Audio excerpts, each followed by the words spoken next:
तिनका था हमने सवारा, अपनी वो माटी और घर बारा। लुट रहा ये चमन अपना वतन, आंखों से अपनी लुट रहा ये चमन अपना वतन, आंखों से अपनी। संकल्प बोल के हम तो निकल पड़े, हर द्वार खोल के गगन कहे विजयी भव, विजयी भव, गगन कहे विजयी भव।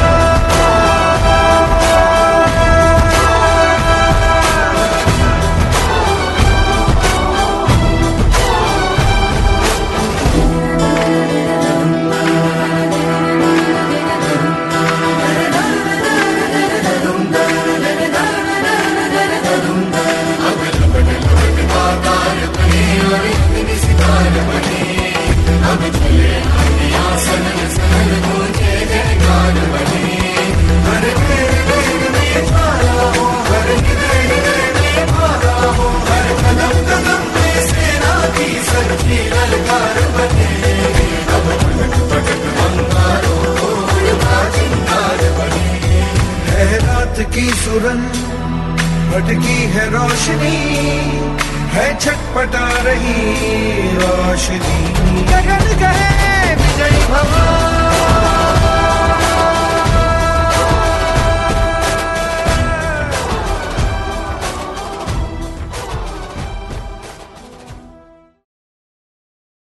ओम शांति। 108 विकारों पर विजय प्राप्त करने की भट्टी का आज 29th डे है और आज हम सभी का चिंतन का विषय है विकारी स्वप्न। विकारी स्वप्न भी अपवित्रता का ही एक अंश है। तो इस विषय पर जाने से पहले पवित्रता का शक्ति क्या है उसको समझना बहुत ही आवश्यक है। प्यारे बाबा आए ही हैं पतितों को पावन बनाने के लिए और पावन दुनिया की स्थापन करने के लिए। जो श्रेष्ठ सतधर्म बाबा स्थापन करते हैं उसके लिए बाबा हम ब्राह्मण बच्चों की जीवन की जो नींव है उसको मजबूत करते हैं, जिसको ही गीता में कहा गया है कि अधर्म का विनाश और सत्य सतधर्म की स्थापना। बाबा के पास ही ये अथॉरिटी है हम बच्चों को ये कहने की कि बच्चे पवित्र बनो, क्योंकि बाबा परम पवित्र है और वो अच्छी तरह से जानता है कि आत्मा का भी आदि और अनादि स्वरूप पवित्र है। और बाबा सिर्फ कहता नहीं है कि पवित्र बनो, लेकिन हम आत्माओं में बाबा शक्ति भरता है। बिना परमात्म शक्ति आत्मा पवित्र बन ही नहीं सकती है। इसीलिए तो दुनिया में कई लोग आश्चर्य खाते हैं कि कैसे ये सभी घर गृहस्थ में रहते हुए पवित्र रहते हैं।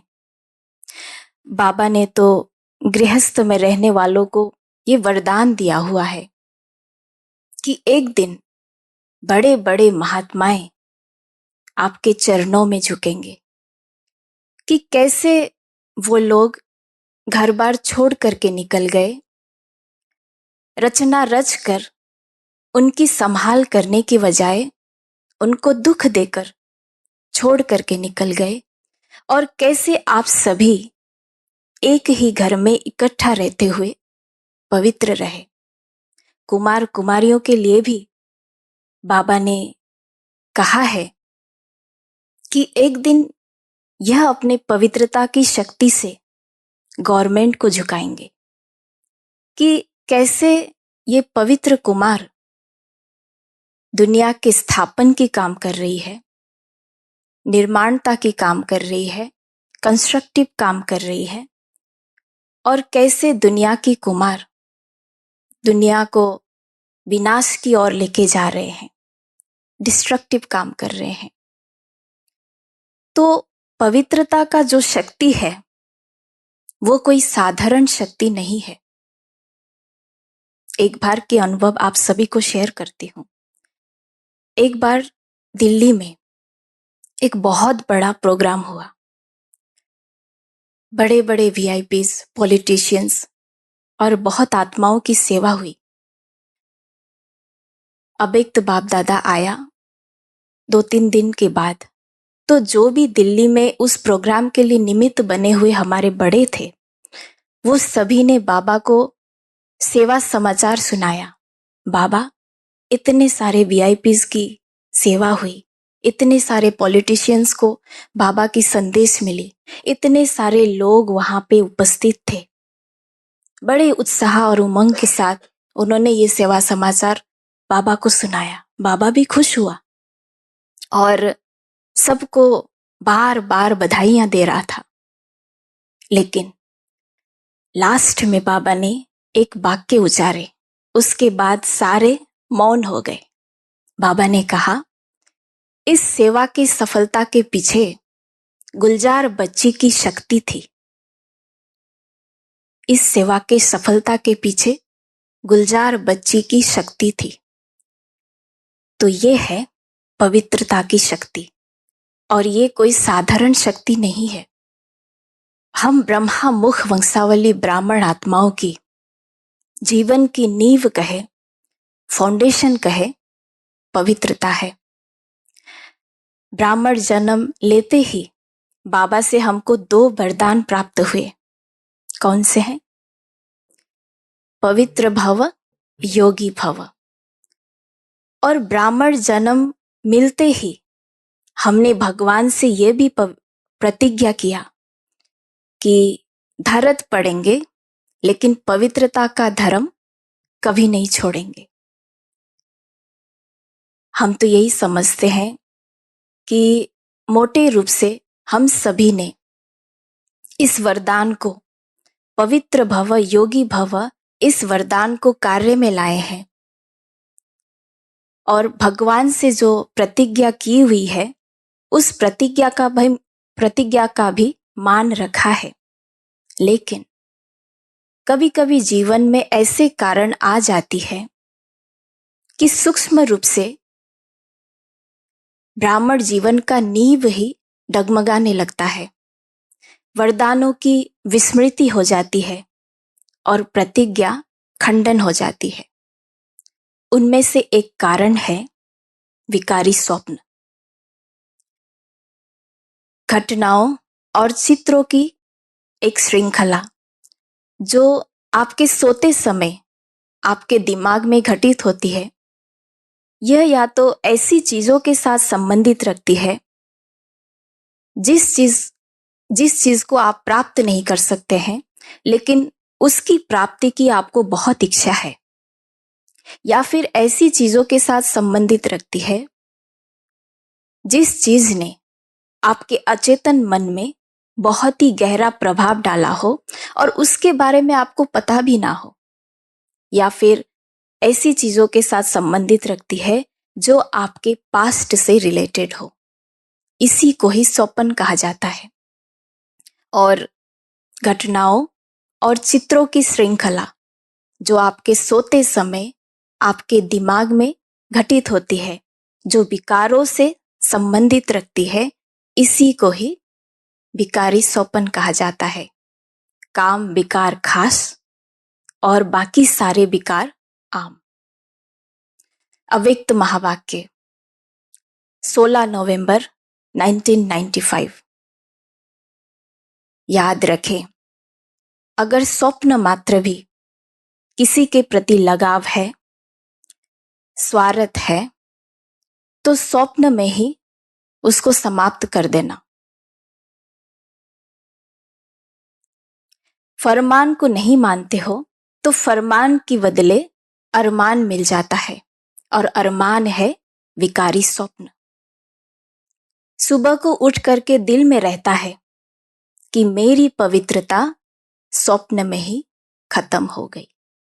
तो आज ऐसी कुछ ज्ञान की स्मृतियां अपने अंदर उजागरण करेंगे, जिनकी मदद से ऐसी विकारी स्वप्न जैसे विकारों को संपूर्ण रूप में विजय प्राप्त करने की हम पुरुषार्थ कर सके। बाबा मिला, ज्ञान मिली, समझ मिली कि 63 जन्मों से आत्मा में इन विकारों की लेपछेप लगी हुई है। अभी बाबा कहते हैं कि बच्चे, अभी समय आया है इन विकारों पर संपूर्ण रूप में विजय हासिल करने का।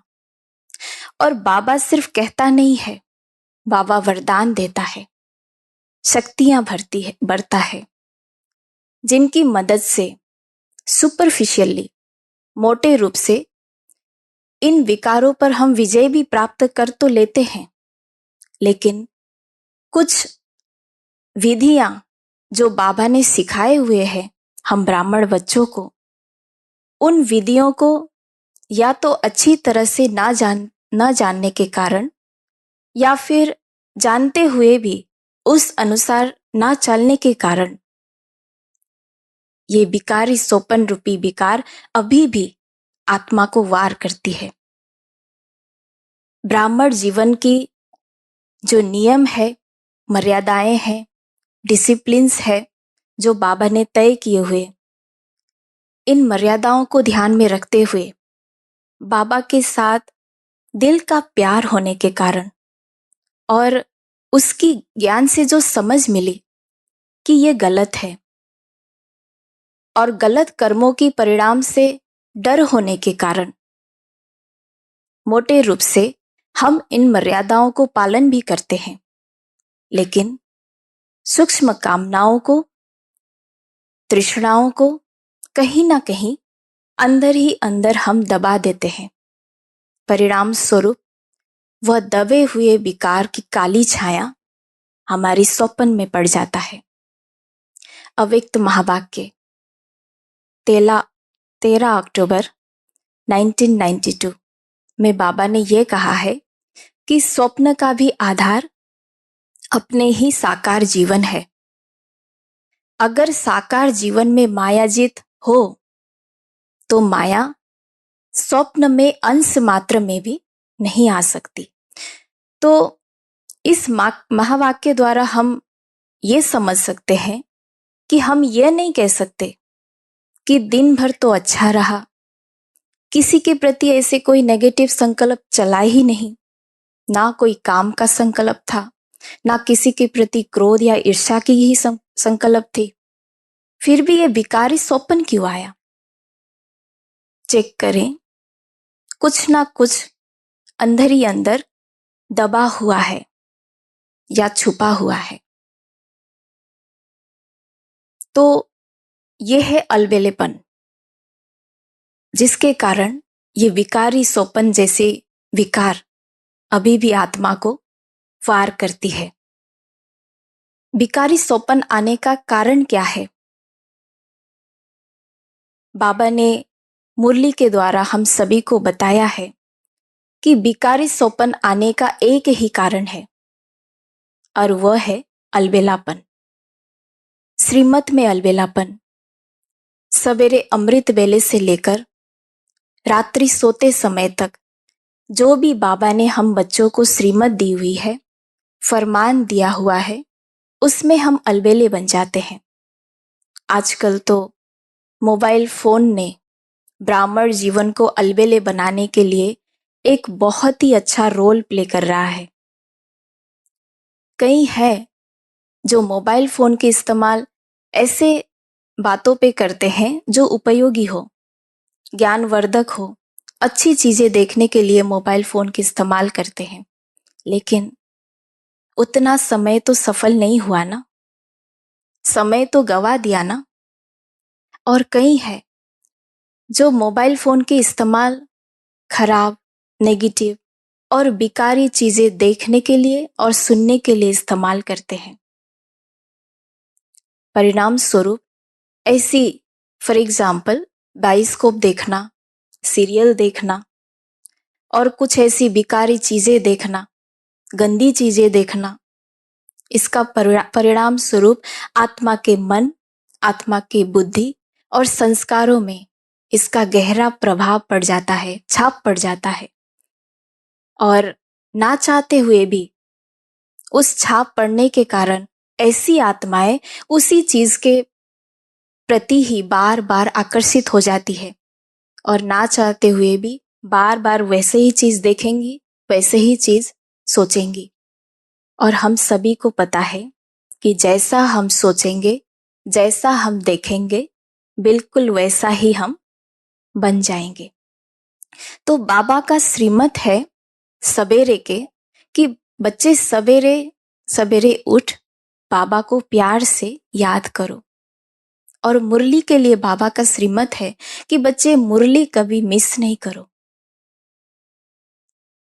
कोई कोई ऐसे हैं जो सवेरे अमृत वेले उठकर बाबा को याद नहीं करते हैं और मुरली क्लास मिस कर लेते हैं। उन्हों को हम तो यही कहेंगे कि इस बात में अटेंशन रखें। और दूसरे ऐसे हैं कि सवेरे अमृत वेले तो उठते हैं, बाबा को याद भी करते हैं, लेकिन अमृत वेले पावरफुल नहीं होता। और मुरली क्लास में भी रेगुलर जाते हैं, लेकिन मुरली का जो सुख है, रस है, उसका अनुभव नहीं होता। और दिन भर भी झरमुई और झगमुई, फॉर एग्जाम्पल मोबाइल फोन, ऐसे में ही अपना टाइम व्यतीत करते रहते हैं। और रात हो गई, थके हुए आए और बिस्तर पर चले गए, फटाफट ओम शांति बाबा, गुड नाइट बाबा, और सो गए। तो बिकारी स्वप्न तो आने ही है, क्योंकि दिन भर की जो बाबा की श्रीमत और फरमान की अवज्ञा की छाप जो लगी है आत्मा में। और तीसरे हैं कि सवेरे सवेरे अमृत वेले उठकर बाबा को प्यार से याद करते हैं, अमृत वेला पावरफुल करते हैं। और मुरली क्लास में भी विधि वर्धक मुरली क्लास को अटेंड करते हैं, जिसके फलस्वरूप उसका सुख भी मिलता है, मुरली का रस भी मिलता है। और दिन भर भी अपने को ऐसे व्यर्थ चीजों से, खराब चीजों से खुद को दूर ही रखते हैं। फिर भी ऐसी आत्माओं का भी यह कंप्लेन रहता है कि बिकारी स्वप्न क्यों आया। ऐसी आत्माओं के लिए बाबा ने मुरली चलाई है। 16 नवंबर 1995 में बाबा ने यह कहा है कि चेक करो कि रात में सोते समय दिन भर का पोतामेल बाबा को दे करके, बुद्धि को खाली करके नींद की। ऐसे नहीं थके हुए आए और बिस्तर पर चले गए, यह भी अलबेलापन है। चाहे विकर्म नहीं किया, संकल्प भी नहीं किया, लेकिन फिर भी बिकारी स्वप्न आना, यह अलबेलेपन का सजा है।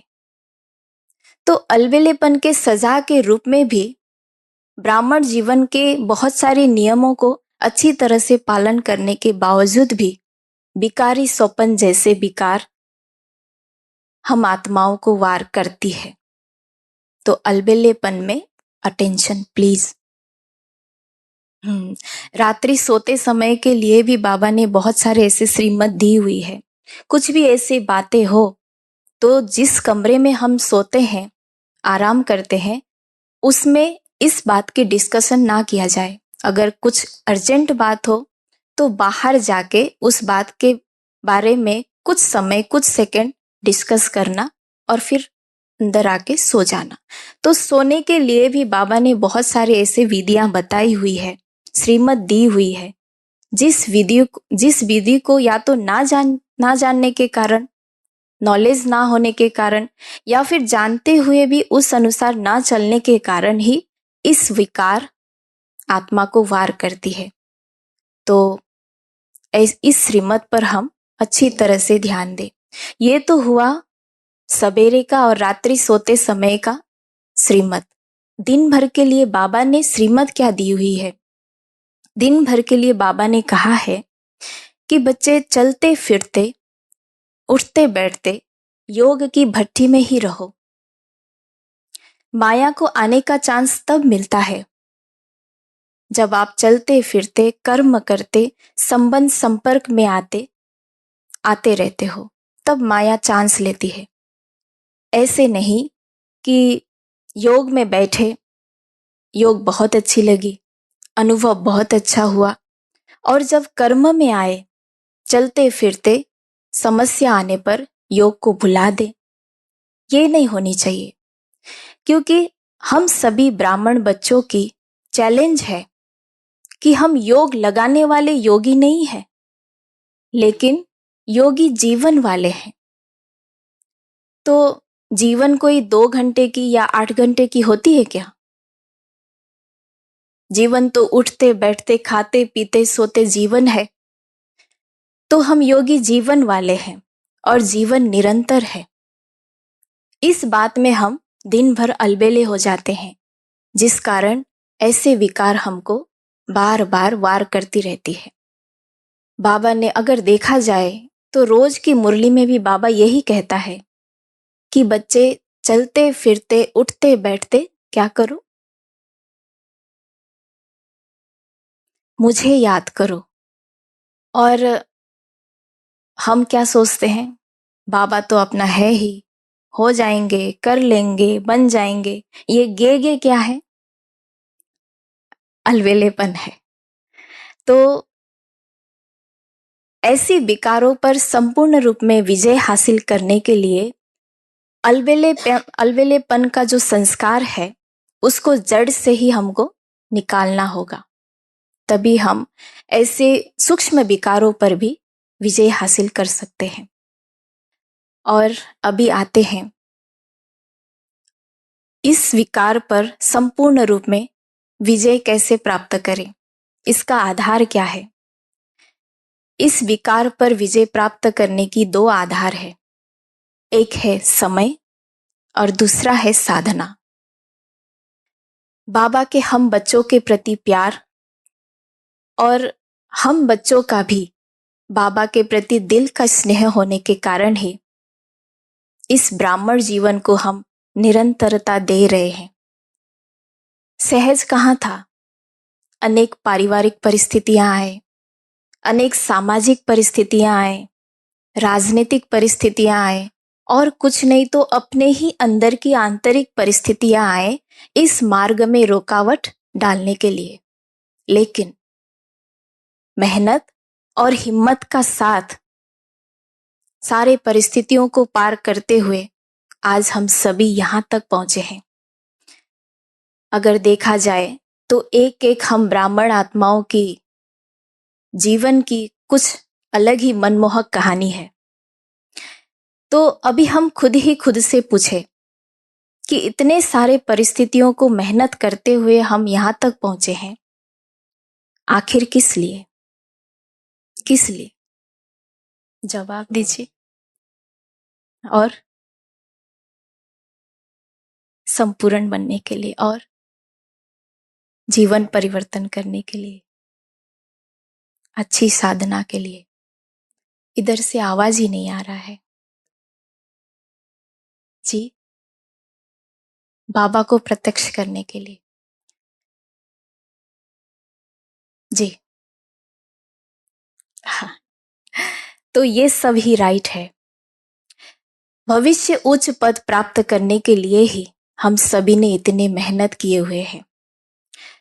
और बाबा तो हम सभी को एक ही लक्ष्य देता है कि इस पढ़ाई से बच्चे पुरुषार्थ करके श्री लक्ष्मी और श्री नारायण की पद की अधिकारी बनो। मौत सामने खड़ा है, अपने को अलबेले मत बनाओ। एक बहुत ही सुंदर कहावत है धर्म कर्म निश्चित करे, सुनकर समय पुकार। जग में आए किस लिए हो, इसका करे विचार। जग में आए किस लिए हो, इसका करे विचार। अगर अभी तक भी ऐसी बिकारी सोपन जैसे विकार हमको सता रहा है, तो जो पवित्रता का हमने व्रत धारण किए हुए हैं वो तो खंडित हुई ना। और बाबा तो यही कहता है कि बच्चे पवित्र बने बिगर पवित्र दुनिया में नहीं जा सकते हैं। और बाबा एक चीज और ऐड करते हैं कि बच्चे बहुत काल, तो समय के पुकार को ध्यान रखते हुए अब हम सभी को खुद के 100 परिवर्तन में जोर देना अनिवार्य है। याद रखें, if you cannot change with the time, one day time will force you to change. If you cannot change with the time, one day time will force you to change. अगर हम अभी समय के पुकार अनुसार अपने को परिवर्तन नहीं करते हैं, तो समय एक दिन ऐसा आएगा जो आपको परिवर्तन होने के लिए बाध्य कराएगा। तो अभी तो बाबा अपने प्यार लुटा रहा है, समय का भी मदद मिल रहा है।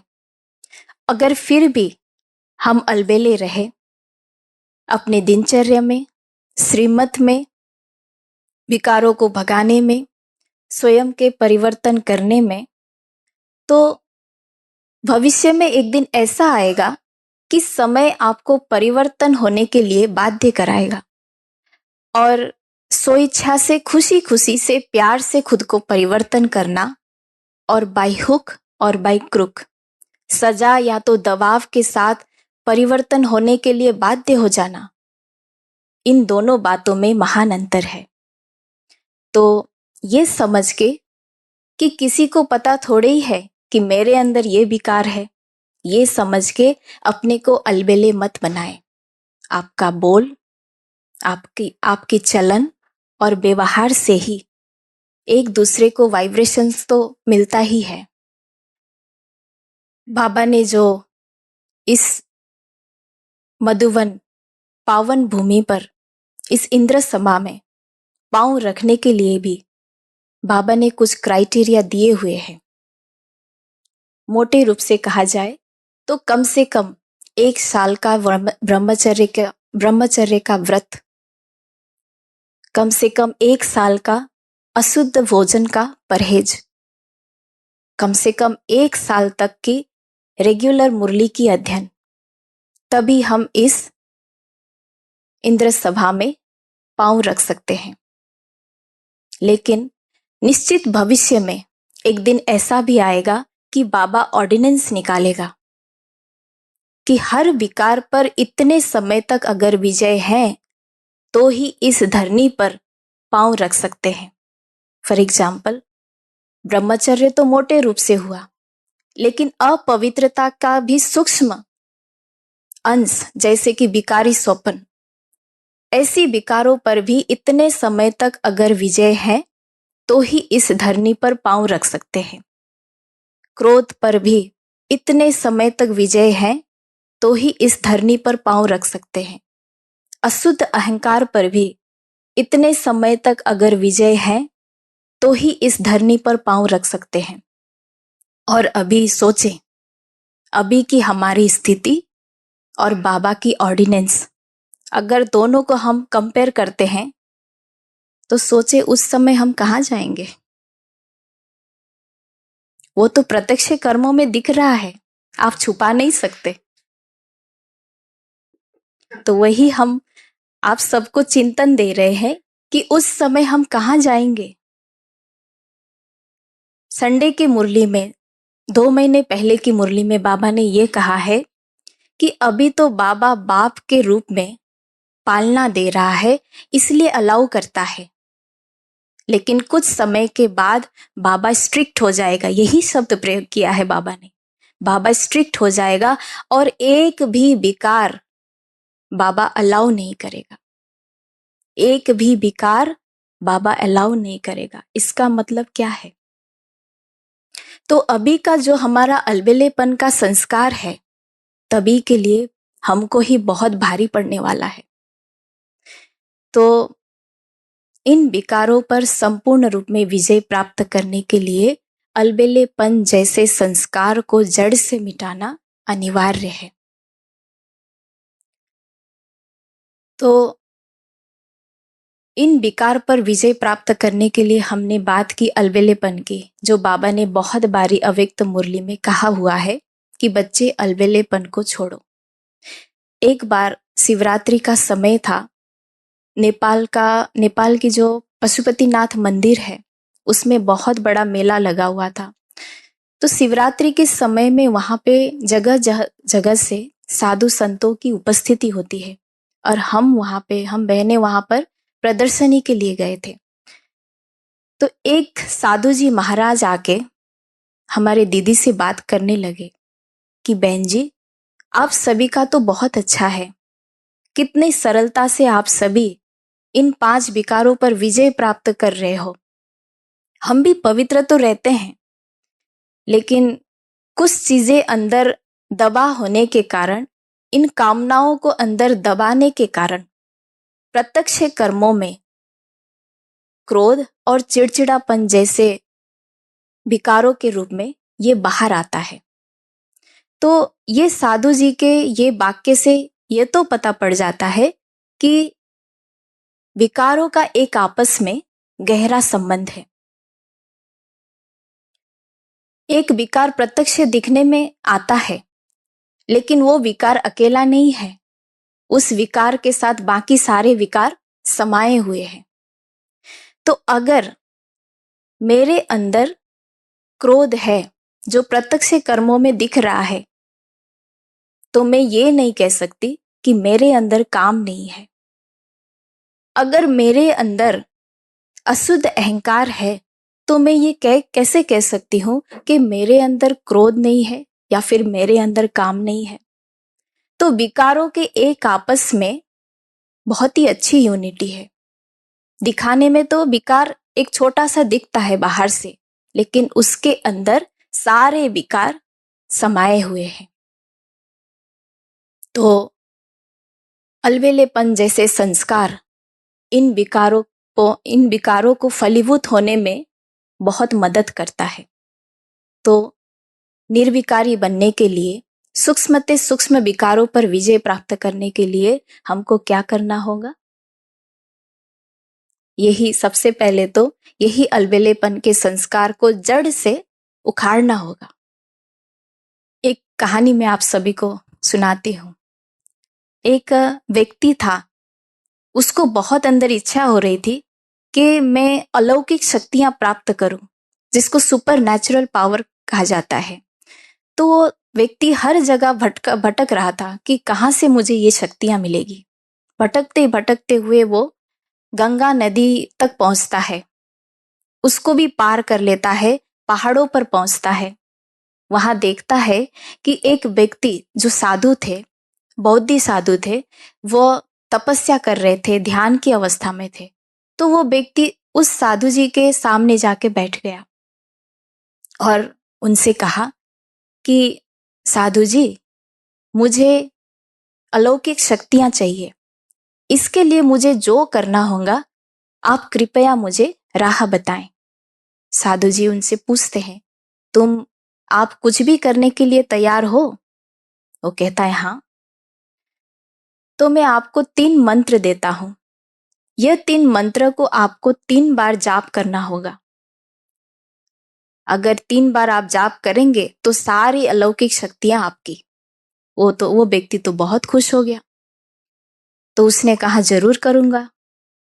तो लेकिन साधु जी ने बोला, लेकिन एक कंडीशन है, ये 3 मंत्र को जाप करते समय आपको बंदर याद नहीं आनी चाहिए। वो व्यक्ति कहने लगा, बंदर को भला मैं क्यों याद करूंगा? खुश होकर वो क्या, उसने पहाड़ से नीचे चलते चलते गंगा नदी के तट में बैठकर वो मंत्र को जाप करने की उसने कोशिश किया। बैठे हुए वो साधु जी ने उसको मंत्र दिया था, 3 मंत्र, बुद्धम शरणम गच्छामि, धम्मम शरणम गच्छामि, संगम शरणम गच्छामि। तो ये मंत्र जाप करने के लिए वो बैठ गया और शुरू शुरू कर रहा था। बुद्धम, बंदर, बंदर माना अशुद्धि, गंगा नदी में जाके डुबकी लगा के फिर आके बैठता है। फिर से बुद्धम, बंदर, सेकंड बार डुबकी।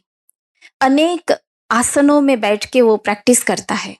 एक आसन में बैठता है, बुद्धम, बंदर, फिर डुबकी, फिर दूसरे आसन में प्रयास करता है, बुद्धम, बंदर। कम से कम 1 हफ्ता की इंटेंस इफोर्ट, बहुत मेहनत करने के बाद वो व्यक्ति अभी ऐसे अवस्था पर पहुंचता है कि उसको अभी बंदर के अलावा कुछ चीजें सूझता ही नहीं है, कुछ दिखता ही नहीं है। अंदर बंदर, बाहर बंदर, इधर बंदर, उधर बंदर, हर जगह बंदर ही बंदर, एवरीवेयर बंदर, बंदर एंड बंदर। सोते बंदर, उठते बंदर, खाते बंदर, हर जगह। अभी उसको सोते, खाते, उठते समय भी बंदर ही नजर आने लगा। तो तंग होके वो फिर वही साधु जी के पास पहुंचता है और कहता है, हाथ जोड़ते हुए, कि साधु जी, मुझे कोई अलौकिक शक्तियां नहीं चाहिए, लेकिन प्लीज आप मुझे इस बंदर से मुक्त करें। तो ये हमारी नेचर ऑफ माइंड है।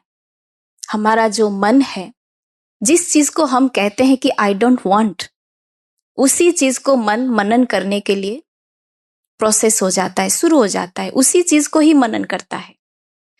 तो एक एक विकारों के पीछे भागने के बजाय हम प्रभु से, परमात्मा से निरंतर निरंतर कनेक्शन रूपी एक दीपक को जलाते हैं, तो ऐसी विकारों के अंधकार अपने आप दूर हो जाता है, जिसको ही साधना कहा जाता है। तो दूसरा आधार है इन विकारों पर मुक्त होने की, विजय प्राप्त करने की, वह है साधना। हमने पहले भी इसके बारे में चर्चा किए कि हमारा योगी जीवन है। हम योग लगाने वाले योगी नहीं है, लेकिन योगी जीवन वाले हैं। हमारा जो बाबा है वो पवित्रता का सागर है, और उसके साथ जब हम निरंतर कनेक्शन जोड़ते हैं तो सूक्ष्मते सूक्ष्म अपवित्रता का अंश हो, पुराने ते पुराने विकारी संस्कार हो, अंदर कैसे भी दबे हुए छुपे हुए विकारी संस्कार हो, ये सारे विकार इस योग अग्नि में ही जलकर भस्म हो जाएंगे। जैसे कि एक खाली बोतल है और एक पानी से भरा हुआ बोतल है। ये दोनों बोतल को अगर कनेक्ट किया जाए, बीच में पाइप जोड़ दिया जाए, तो क्या होता है? पानी भरे हुए बोतल से खाली बोतल में भरता जाता है, और तब तक भरता है जब तक दोनों बोतल में पानियों का लेवल सेम नहीं होता, इक्वल नहीं होता है। ऐसे ही हम आत्माओं में अभी पवित्रता का गुण कहे, शक्ति कहे, वो कम हो गया है। इसीलिए ऐसे विकार, विकारी सोपन जैसे विकार हम आत्माओं को सताता है। और हमारा बाबा पवित्रता का सागर है। जब हम अपने मन और बुद्धि रूपी पाइप उस सागर के साथ कनेक्ट करते हैं, तो उस सागर से पवित्रता का गुण और पवित्रता की शक्ति हमारे अंदर भरते जाएंगे, और तब तक भरेंगे जब तक हम बाप समान मास्टर पवित्रता के सागर नहीं बनते हैं। लेकिन कंडीशन क्या है? कंडीशन एक ही है कि निरंतर कनेक्शन चाहिए। निरंतर कनेक्शन बाबा से होने के लिए, परमात्मा के साथ निरंतर कनेक्शन करने के लिए, परमात्मा के साथ गहरा प्यार का संबंध जोड़ना अति आवश्यक है। हमने तो गुलजार दादी जी की अंतिम अवस्था देखी। दादी जी की भी अंतिम अवस्था यही था। दादी जी निरंतर उस परमात्मा की याद की लगन की मगन अवस्था में निरंतर रहती थी।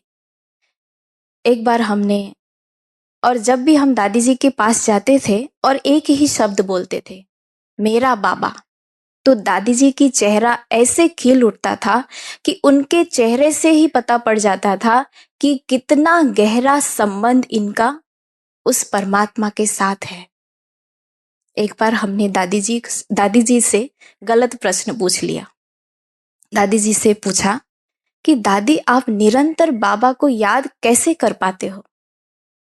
दादी जी ने हमको जवाब दिया, ये पूछो कि बाबा को भूले कैसे। तो इतना गहरा संबंध दादियों का बाबा के साथ था और इतना निरंतर कनेक्शन उनके बाबा के साथ था। परमात्मा के साथ निरंतर कनेक्शन जोड़ना और परमात्मा के साथ गहरा प्यार का संबंध जोड़ना, इसके लिए भी दो आधार है।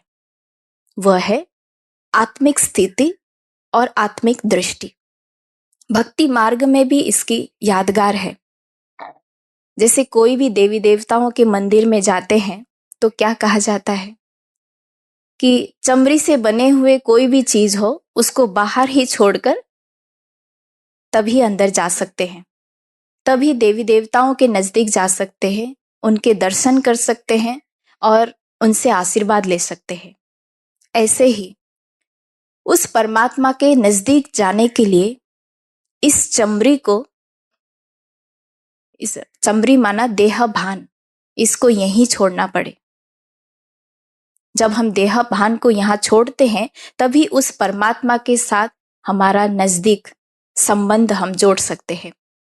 जैसे वायर होता है, दो वायर को कनेक्शन करने के लिए उसके बाहर का जो रबर का चमड़ी होता है, कवर होता है, उसको निकालना बहुत जरूरी होता है, तभी दो वायर को हम कनेक्ट कर सकते हैं।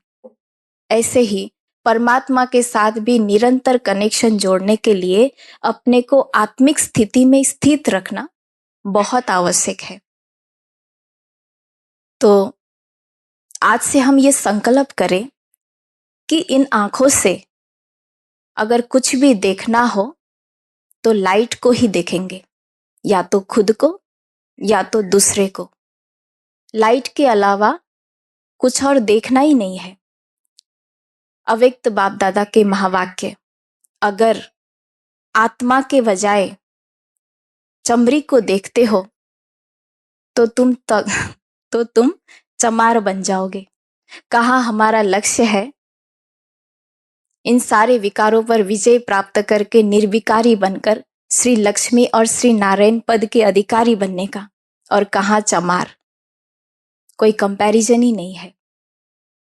तो परमात्मा के साथ निरंतर कनेक्शन और परमात्मा के साथ अटूट दिल का प्यार भरा संबंध जब ये होता है, जब ये करेंगे तो परमात्मा के साथ हम कनेक्ट होते जाएंगे निरंतर, और जितना हम कनेक्ट होते जाएंगे उतना परमात्मा जो है, जैसा है, उतना हम उनको पहचानते जाएंगे। और बाबा का महावाक्य है, जब आप बच्चे मुझ परमपिता परमात्मा को संपूर्ण रूप में पहचानोगे तब आप संपूर्ण बन जाओगे। तो विकारों का तो कोई मार्जिन ही नहीं रहा। तो हम विधि को अपनाएं, एक एक विकारों के पीछे भागने के बजाय इन विधियों को जब हम अपनाते हैं तो हम निर्विकारी बनते जाते हैं। तो ऐसी अपवित्रता का एक अंश कहे विकारी सोपन जैसे विकारों पर संपूर्ण रूप में विजय पाने का आधार ही है परमात्मा के साथ अटूट प्यार और निरंतर कनेक्शन। तो आए हम भी ऐसे साधक बने, ऐसे तपस्वी बने जो हमारी दृष्टि और हमारी उपस्थिति ही, हम तो खुद ऐसी विकारों पर विजय प्राप्त करेंगे ही, लेकिन हमारी दृष्टि और हमारी उपस्थिति ही ऐसे विकारों के वश निराश और निर्बल आत्माओं में भी शक्ति भरे, जो ये आत्माएं भी इन विकारों पर संपूर्ण रूप में विजय प्राप्त कर सके। तो इन्हीं शुभ भावना के साथ आज का ये सेशन को यही विराम करती हूँ। अच्छा, ओम शांति।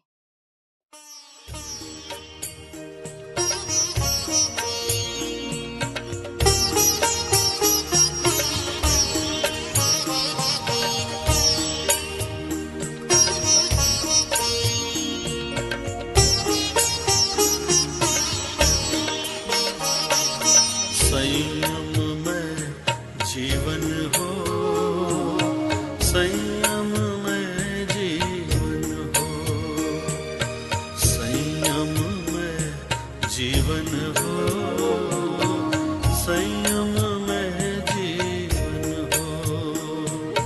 नैतिकता की सुरसरिता में जन जन मन पावन हो, संयम में जीवन हो, संयम में जीवन हो, संयम में जीवन हो।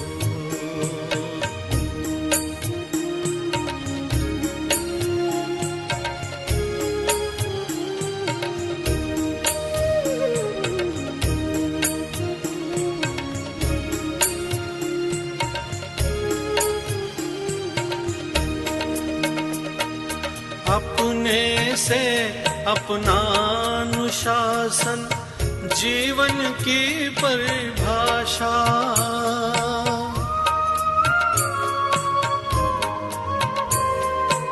अपने से अपना अनुशासन जीवन की परिभाषा। वर्ण जाति या संप्रदाय से मुक्त धर्म की भाषा। छोटे छोटे संकल्पों से, छोटे छोटे संकल्पों से मानस परिवर्तन हो, संयम में जीवन हो, संयम में जीवन हो, संयम में जीवन हो।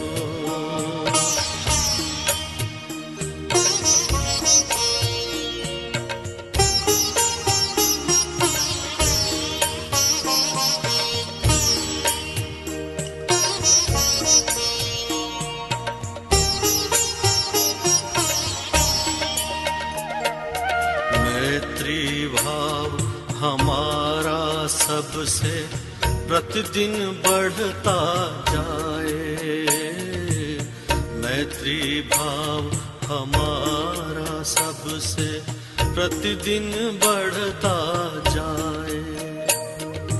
समता सह अस्तित्व समन्वय नीति सफलता पाए, शुद्ध साध्य के लिए नियोजित, शुद्ध साध्य के लिए नियोजित मात्र शुद्ध साधन हो,